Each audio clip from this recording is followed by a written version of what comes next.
이 부분을 좀 분명히 해야 될 것 같습니다. 수사권은 검찰에 있습니다. 그러나 인사권은 장관과 대통령에게 있습니다. 차장급은 갈릴 가능성이 아주 높다. 조국 일가 수사, 이것을 담당해왔던 고용건 반부패 2부장, 사실 교체에도 반면에 아직 수사가 진행 중인 김태은 공공수사 2부장 같은 경우는 검찰의 수사는 살아있는 권력에 대해서나 또는 과거의 권력에 대해서나 또는 검찰 자신이 관계되는 그런 사건에 대해서는 항상 엄정하게 공수처가 출범을 하게 되면 검찰의 범죄는 수사에서 기소까지 이제 할 수 있기 때문에 검찰한테 상당히 좀 뜨끔한 수사권이 절대되지 못한다거나 비사실 공표 같은 것이 이루어져서 여론몰이를 한다거나 또는 약간 초법적인 권력이나 권한 같은 것이 행사되고 있다고. 지금 새로 바뀐 라인들을 다 제끼고 윤석열 총장이 아마 부장한테 직접 뭐라고 하면 보고를 받고 있는 모양이에요. 이 하명록 수사에서 뭔가 좀 만회를 하려고 하는 게 아닌가. 문제는 지금 하명록 수사가 계속 길어지고 있는데 이러다가 이제 제2의 임기현 비무제 수사가 되는 거 아니에요? 다시 검찰 인사가 초미의 관심사로 떠올랐습니다. 이번에는 지검 차장과 부장검사급 중간 간부 인사입니다. 지난 8일 전격 단행된 검찰 고위 간부 인사에선 대검 참모진 등 윤석열 사단이 전면 교체된 바 있습니다.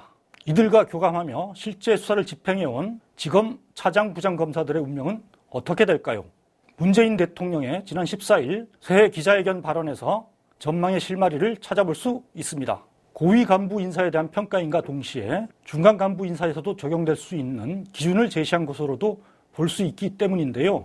이에 비춰 1월 넷째 주로 예상되는 검찰 중간 간부 인사를 전망하는 자리를 가져볼까 합니다. 지속적으로 검찰개혁 이슈에 천착하면서 깊이 있는 칼럼을 많이 써오신 김희택 한겨레 논설위원 나오셨습니다. 먼저 문 대통령 기자회견의 검찰 관련 주요 발언 영상을 한번 보시고 이야기를 이어가시죠. 검찰의 수사권이 존중되어야 하듯이 장관과 대통령의 인사권도 존중되어야 하는 것입니다. 윤석열 총장은 이른바 엄정한 수사, 그다음에 권력에도 굴하지 않는 수사, 이런 면에서는 이미 국민들로부터 신뢰를 얻었다고 생각합니다. 저는 그 점에 대해서 검찰도 민주적 통제를 받아야 하는 기관이다라는 점에 대해서 좀 더 분명히 인식하면서 어떤 사건에 대해서만 선택적으로 열심히 수사하고 어떤 사건은 제대로 수사하지 않는다면 그것은 수사의 공정성에 국민들로부터 신뢰를 잃게 될 것입니다. 자, 문 대통령 기자회견 어떻게 보셨습니까? 검찰개혁 관련해서는 검찰개혁 입법이 마무리됐으니까 이제 후속 조치 과정에서도 검찰이 저항하거나 하지 말고 적극적으로 협조해야 되지 않겠냐라는 그런 당부를 한 걸로 보이고요.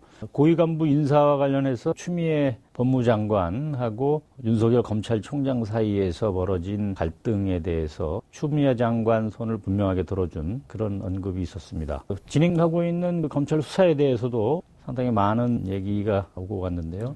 그 워딩을 좀 보면 어떤 사건에 대해서는 선택적으로 열심히 수사하고 어떤 사건은 제대로 수사하지 않는다면 국민 신뢰를 잃게 될 것이다 라는 언급이 있었는데 조국 수사로부터 최근 몇 달 사이에 그 청와대를 겨냥한 검찰 수사, 그 수사에 대해서 일정한 불쾌감이라고 그럴까 애둘러서 표현한 걸로 보이고 청와대는 이렇게 적극적으로 선택적으로 추진적으로 수사하면서 예를 들면 뭐 야당 고위층과 관련된 사건들에 대해서는 왜 덮어놓고 있느냐라는 그런 간접적인 지적으로 볼 수도 있지 않을까 싶습니다.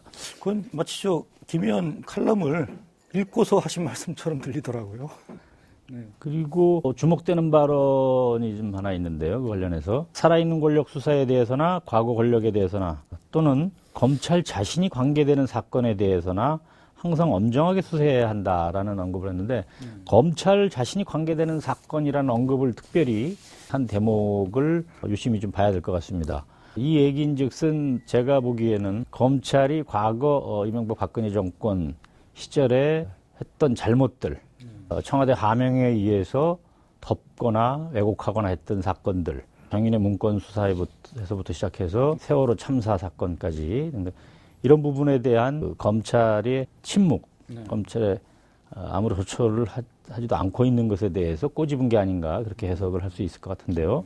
이 발언이 중요한 이유는 앞으로 이제 공수처가 출범을 하게 되면 직권남용, 직무유기 같은 검찰의 범죄는 수사에서 기소까지 이제 할 수 있기 때문에 검찰한테 상당히 좀 뜨끔한 그런 대목이 아니었을까 그렇게 보여집니다. 검찰과 관련한 발언의 전반적인 의미를 짚어주셨고요. 이 발언에서 이번에 예정돼 있는 중간 간부 인사와 관련해서는 어떤 해석을 해볼 수가 있겠습니까? 대통령 워딩을 보면은 조국 수사, 뭐 유재수 수사, 그리고 최근에 하명 의혹 수사에 이르기까지 청와대를 겨냥해서 최근에 계속 벌어지고 있는 수사들에 대해서 문제가 있다라고 이제 생각을 하고 있는 것 같은 인상을 받게 되는데요. 이런 대통령의 생각이 인사에서도 반영될 수 있지 않을까 하는 생각이 드는데 특히 이제 조국 전 장관 수사에 대해서는 뭐 고초에 대해서 마음의 빚이 있다, 뭐 이런 정도까지 언급을 했으니까 아마도 후속 인사에서도 영향을 미칠 가능성이 있다고 봐야 되겠죠. 바로 그런 점에서 이제 검찰 중간 간부 인사에서 역시 눈여겨볼 대상이라고 하면 말씀하신 대로 조국 전 장관 그리고 청와대 관련 사건을 담당해온 그 지검 차장 부장급들이 어떻게 되느냐 이것일 텐데요.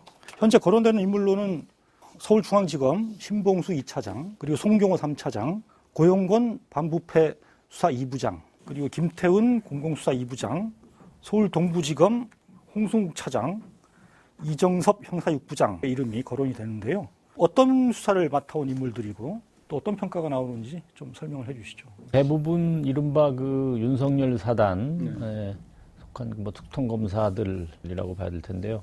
서울중앙지검이 지금 조국 수사를 반부패 수사 2부에서 했고 하명 의혹 수사는 공공수사 2부에서 했는데요. 공공수사 2부장은 김태현 부장이고 그 위에 지휘를 하는 게 이제 신봉수 2차장. 조국 수사는 고용건 반부패 수사 2부장이 했고 지휘하는 게 동경호 3차장. 동부지검에서는 이제 유재수 전 부산경제부시장 사건을 했었죠. 조국 수사하고 유재수 수사는 사실상 이제 뭐 마무리가 된 상황이고 하명욱 수사가 지금 아직 끝나지 않고 있는데요. 사실은 이제 평가를 간단하게 해본다면은 조국 전 장관 수사는 이제 4개월 이상 진행되면서 거의 뭐 주변 가족과 친인척들이 구속되거나 뭐 소환된 상태 됐는데 그 나온 결과물은 전형적인 권력형 비리라고 보기에는 좀 미흡한 내용들이어서 수사가 진행될 때도 나올 때까지 파는 인디언 기우제식 수사가 아니냐 비판이 있었는데 특수부 검사를 뭐 20명 이상 투입했는데 과연 이게 윤 총장이 얘기했던 비례와 균형에 맞는 수사냐 지적을 하지 않을 수 없는 거죠. 문제는 지금 하명의혹 수사가 계속 길어지고 있는데 이렇다 할 결과물은 아직 나오는 거 없고 언론 보도는 물론 여러 개 나오고 있지만은 이러다가 이제 제2의 인디언 기우제 수사가 되는 거 아니냐 이제 이런 우려가 나오고 있습니다. 또한 인디언 기우제 소리를 듣게 생겼다 이런 말씀이시군요. 특히나 이제 이 하명의혹 수사는 총선이 4월 중순에 있으니까 한 석 달밖에 안 남았는데 이미 총선전이 본격화돼가지고 공무원 사퇴 시한도 지났고 각 당에서 이제 영입 후보를 발표하고 공약까지 내놓고 있는 상황인데 총선이 본격화하는 상황인데도 아직 진행을 하고 있으니까 이러다가 제2의 이제 인디언 기우제 수사뿐만이 아니고 이제는 사실상 검찰이 정치하는 거 아니냐 이런 비판도 나올 수 있지 않을까 하는 그런 상황인 것 같습니다. 수사를 통해서 정치에 개입하는 것 아니냐는 의혹을 부를 정도로 수사가 지지부진하다 이런 말씀이신데요. 이것과 관련해서 17일 치죠. 한겨레 사설을 보니까 윤석열 총장이 하명의혹 수사를 직접 지휘한다 이런 내용이 나오던데 뭐 어떤 얘기죠? 제가 듣기로는 직접 지휘를 한다고 그러네요. 그러니까 지난번 인사에서 서울중앙지검장, 대검부장도 바뀌었는데 정상적인 지휘 라인은 이제 부장 위에 차장이 있고 차장 위에 검사장, 서울중앙지검장이 있죠. 그리고 대검에서는 수사부장이 이걸 같이 조율을 했는데 지금 새로 바뀐 라인들을 다 제끼고 윤석열 총장이 아마 부장한테 직접 뭐라 그래서 보고를 받고 있는 모양이에요. 어떻게 해석해야 될지 모르겠는데 새로 바뀐 수사 지휘 라인을 믿기 어렵다 이제 이렇게 판단을 했겠죠. 그리고 적극적으로 해보겠다라고 이제 해석을 할 수 있을 거고 또 다른 의미로는 빨리 이렇게 해서 어차피 내가 주도해온 수사니까 서둘러서 마무리하겠다라고 이제 해석할 수도 있을 것 같은데 어쨌든 지난 수사에서 이렇다 할 성과를 냈다고 보기는 어려우니까 이 하명의혹 수사에서 뭔가 좀 만회를 하려고 한 게 아닌가 생각이 좀 들 정도로 윤석열 총장이 적극적으로 나서고 있는 것 같은 그런 인상이 짙습니다. 지금까지 유례를 찾기 어려운 그런 방식의 수사 지휘 아닙니까? 상당히 이례적인 거는 틀림없어 보입니다. 지난번에 있었던 고위 간부 인사와 다르게 중간 간부, 차장, 부장급의 경우는 검찰 인사 규정에 필수 보직 기간 뭐 이런 규정이 있다는 거 아니겠습니까? 그래서 최소 1년간은 보직을 이동할 수 없도록 돼 있는데 지금 이름이 나온 중간 간부들은 대부분 6개월 전이죠. 지난해 7월 달에 인사가 났던 사람들인데 어떻게 이번에 지금 다시 인사를 내는 게 가능한 건가요? 직제 개편이 있을 경우에는 예외적으로 가능하다고 그렇게 아마 돼 있는 모양입니다. 그래서 아마 그런 걸림돌은 없는 것 같은데 21일 날 국무회의에서 처리될 텐데 좀 지켜봐야 될 것 같습니다. 직제 개편을 통해서 어쨌든 돌파구를 만든 거고요. 그래서 21일 국무회의에서 직제 개편안이 통과되면 바로 인사를 할 수 있다. 이런 상황인 거군요. 결국 중간 간부 인사까지 속전속결로 하겠다. 이런 청와대와 법무부의 의지가 확고하다. 이렇게 봐야 되겠는데요. 실제 그 인사 과연 어떤 형식으로 나올지 좀 전망해 보실 수 있으실지요? 먼저 지난해 7월 검찰 인사를 한번 돌아볼 필요가 있을 것 같습니다. 그때 대대적으로 이제 윤석열 총장이 직접 사실상 주도를 했다고 하도 과언할 정도로 인사를 했는데 그때 이른바 특수통 출신의 윤석열 사단의 검사들이 주요한 보직을 독점하는 결과가 있었는데 그 이후에 검찰 내부에서 검사들 80%가 돌아섰다. 얘들끼리 잘해봐라. 그런 식으로 이제 내부에서 상당히 반발이 있었는데 지난 검찰 고위급 인사가 예상외로 그 검찰 내부에서 그 반발이 예상보다는 적었다고 이제 평가가 되는데 그 이유 중에 하나도 지난해 워낙 그런 식으로 인사를 해서 거기에 대한 반작용 때문에 상대적으로 좀 반발이 더 적었던 게 아니냐 이제 이런 분석을 내놓는 경우도 봤습니다. 그런데 이제 만약에 중간 간부 인사까지 지난번과 마찬가지로 수사팀까지 대거 교체한다든지 대대적인 물갈이를 한다. 그걸 할 경우에는 또 달라질 수 있지 않을까 보는데요. 그럴 경우는 진짜 수사 방해라는 프레임이 만약에 작동하기 시작하면은 지난번 고위 간부 인사하고는 또 달라질 수도 있지 않을까 우려도 할 수 있을 것 같습니다. 그런 우려가 있는 상황에서 청와대와 법무부는 과연 어떤 방식을 택할 걸로 김 의원께서는 한번 전망을 해보시겠습니까? 청와대도 그렇고 법무부도 그렇고 고민을 좀 많이 하지 않을까 싶습니다.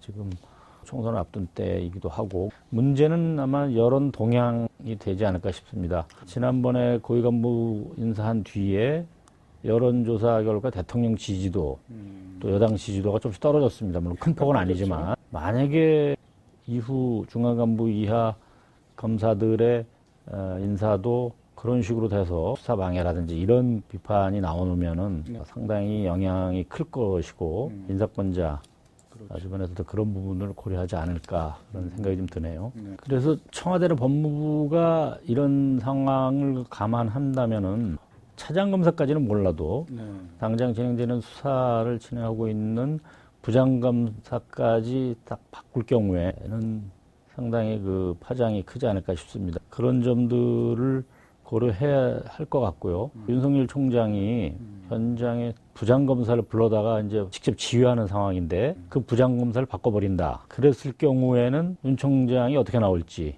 그런 대목도 고려하지 않을까 그런 생각이 좀 드네요. 그 인사를 단행하긴 할 것이다. 근데 차장급은 갈릴 가능성이 아주 높다. 다만 부장급은 폭과 수위를 청와대와 법무부도 상당히 고민할 것이다. 이런 말씀이신 거죠. 가령 그러면 부장급에선 예상을 해본다면 이미 수사가 거의 마무리된 조국 일가 수사 이것을 담당해왔던 고용건 반부패 2부장 사실 교체에도 수사 방해라든가 이런 프레임이 나올 가능성은 뭐 크지 않다라고 볼 수 있을 것 같고요. 반면에 아직 수사가 진행 중인 더구나 윤석열 총장이 직접 불러다가 수사를 지휘하고 있는 김태은 공공수사 2부장 같은 경우는 반발 프레임이 확산될 수 있는 빌미가 될 가능성도 있다. 이런 이야기로 이해가 됩니다. 청와대나 법무부도 그만큼 고민이 깊을 수밖에 없을 것 같습니다. 이 검찰 인사에 대해서 자유한국당 그리고 보수 언론에서는 정권 수사를 막기 위한 학살이다. 이런 식의 이제 프레임을 내세워서 강하게 반발하는 모양새를 보이고 있고요. 반면 거대 권력기관에 대한 민주적 통제 차원의 인사권 발동이다. 이런 견해도 많지 않습니까? 수사권을 건드리지 않으면서도 보잘것없는 수사 결과나 편파 수사 논란 또는 과잉 수사 논란 뭐 이런 수사 과정의 문제점에 대해서는 당연히 선출 권력이 평가하고 통제해야 되는 것이고, 이를 위한 사실상 유일한 합법적인 수단이 인사권이다.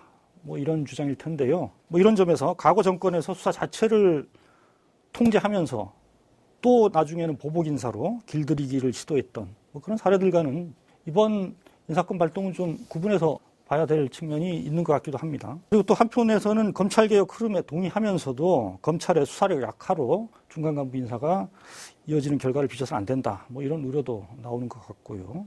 자, 김 의원님, 마지막으로 이번 중간 간부 인사에서 이런 여러 상황을 다 고려하고 해서 결국 유념해야 될 부분 짚어주신다면 어떻게 되겠습니까? 문 대통령도 지난번 기자회견에서 언급했듯이 검찰의 수사권도 중요하고 대통령과 장관의 인사권도 중요합니다. 인사권을 행사하더라도 수사권의 본질적인 부분을 침해했다. 이런 정도 얘기까지 나오면은 곤란하겠죠. 자칫 총선을 앞둔 시점이라는 점에서 그 후유증이나 후폭풍도 고려를 해야 하지 않을까 싶습니다. 그야말로 지혜가 필요한 때가 아닌가 싶습니다.